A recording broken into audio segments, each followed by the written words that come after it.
চলে আসলাম আপনাদের জন্য একটা সুন্দর ভিডিও নিয়ে। ভিডিওতে দেখে আপনারা বুঝতেই পারছেন কোথাকার ভিডিও আমি আজকে দিচ্ছি। তো কিভাবে আমি মায়ের পুজো আজকে সম্পূর্ণ করলাম একদিনের ভিতরে, সেগুলো সব তোমাদের সাথে শেয়ার করব। তো ভিডিওটা লাস্ট পর্যন্ত দেখতে থাকো, স্কিপ না করে, আর সকালের সুস্বাদু জলখাবারটাও। হ্যালো এভরিওয়ান, গুড মর্নিং সকলকে। আপনাদের সকলকে জানাই আমার এক নতুন ভিডিওতে অনেক অনেক ওয়েলকাম। আশা করছি আপনারা সবাই খুব ভালো আছেন আর আমিও খুব ভালো আছি। তো যাই হোক, চলো মূল ভিডিওতে ফেরা যাক। তো এর আগের ভিডিওতে আপনাদেরকে দেখিয়েছি আমরা কিভাবে এসেছি, কোথায় এসেছি। তো এসেছি তারা মায়ের কাছে একটু পুজো দেওয়ার উদ্দেশ্যে। তো এসেই ফার্স্টে আমরা যে কাজটা করেছি, রুম নিয়েছি।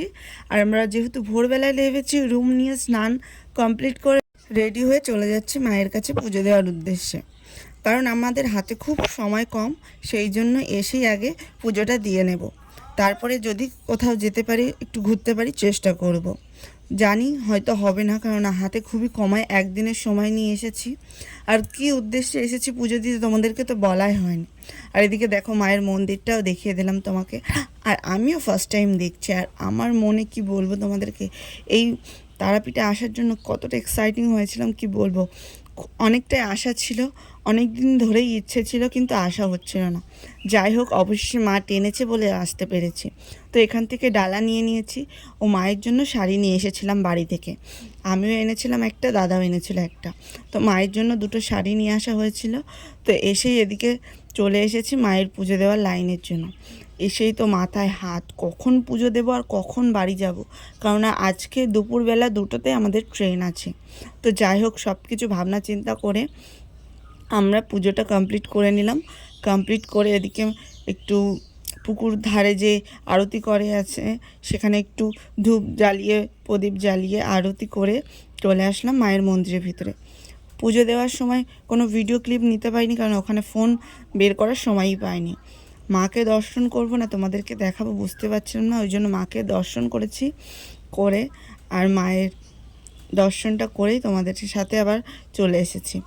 কারণ ওখানে ফোন বার করার মতো সময়ই পাইনি, এত তাড়াতাড়ি গিয়েছে, এত তাড়াতাড়ি বের করে দিয়েছে। তাই বাইরে থেকে মাকে তোমাদেরকে দর্শন করাচ্ছি। ওই যে দেখো মায়ের গলায় মালা পরাচ্ছি। আর আমরা গিয়েছিলাম মায়ের কাছে 4 জুলাই, আর 5 জুলাই ছিল আমার বার্থডে। তো সেই কারণেই আরও আগ্রহী হয়ে মায়ের কাছে যাওয়া। তো এখান থেকে তো বাইরে থেকে মাকে অনেকক্ষণ ধরে দর্শন করছিলাম, কারণ ভেতরে দর্শন করার সময়ই পাইনি। মানে গিয়েছি আর তাড়াতাড়ি করে, জানো তো, বাইরের দিকে বার করে দিয়েছে। তাই তারপরে এদিকে চারিপাশটা ঘুরে দেখছিলাম। ফার্স্ট টাইম এসেছি তো একটু চারিপাশটা ঘুরে তো দেখবই বলো। তো সেই জন্য চারিদিকটা ঘুরে দেখছিলাম আর তোমাদেরকে দেখাচ্ছি না। তো তারপর এদিকে এসেছিলাম একটা দোকানে। তো এখানে এসে কিছু পিকচার কিনছিলাম, মানে দাদা কিনছিল। তো দাদা আমাকেও একটা পিকচার কিনে দিয়েছিল। তো পরে সেগুলো তোমাদেরকে দেখাবো, এখন কিছুই দেখাতে পারলাম না। এখানে পিকচারটা প্যাকিং করে নিলাম। আর জানো তো, এই দোকানটাতে খুব সুন্দর সুন্দর মায়ের পিকচার ছিল, আমার তো খুবই ভালো লাগছিলো। মনে হচ্ছিলো দোকানটা ধরে নিয়ে চলে যায়, কিন্তু সেটা তো সম্ভব নয়। তো তারপরে এদিকে লেগে গিয়েছে প্রচুর খিদে, কারণ ভোরবেলা লেবেছি, তারপরে এসেছি, পুজো দিয়েছি। তো এখন নিরামিষ কিছু খাওয়ার ইচ্ছা আছে, তো সেই জন্য চলে এসেছি একটা হোটেলে। তো এখানে এসে কচুরি আর তরকারি অর্ডার করে দিয়ে বসে পড়েছি। তো এখানে অনেকেই ছিল, খাচ্ছিল। আর এখানে কি বলবো তোমাদেরকে, আমি তো ভাবতেই পারিনি যে খাবারটা এত সুন্দর হতে পারে। আর এদিকে তো আমি আর তোমাদের দাদাভাই বলছি যে আমার মাথায় খুব ব্যথা করছে, তাড়াতাড়ি খাবো, খেয়ে একটু রুমে চলো, একটু রেস্ট নেবো, নাহলে আমি পারবোই না। তো এদিকে বলতে বলতে চলে আসলো আমাদের খাবার, সকালের ব্রেকফাস্ট, গরম গরম কচুরি আর ঘুগনি। তো যাই হোক, কচুরি আর ঘুগনিটা খেতে খুবই সুন্দর টেস্ট ছিল। তো তারপরে রুমে গিয়ে একটু ঘুম দিয়ে চলে এসেছিলাম দুপুরে লাঞ্চের জন্য। লাঞ্চ করেই আবার আমরা বেরিয়ে যাব, কেননা রেস্ট নিতে নিতে দেখে অনেকটা বেলা হয়ে গেছে, কোথাও আর যেতে পারিনি। তো এখানে লাঞ্চটা আমরা কমপ্লিট করে নিচ্ছি। আর কি বলবো, সকালের খাবারটা যেমন খুব সুন্দর ছিল, দুপুরের খাবারটা তেমনই খুব বাজে ছিল। এত বাজে খাবার আমি জীবনে কোনো দিন খাইনি। তো নেক্সট টাইম আসলে কোনো দিনও এই হোটেলটাতে আমি আর তো আসবোই না।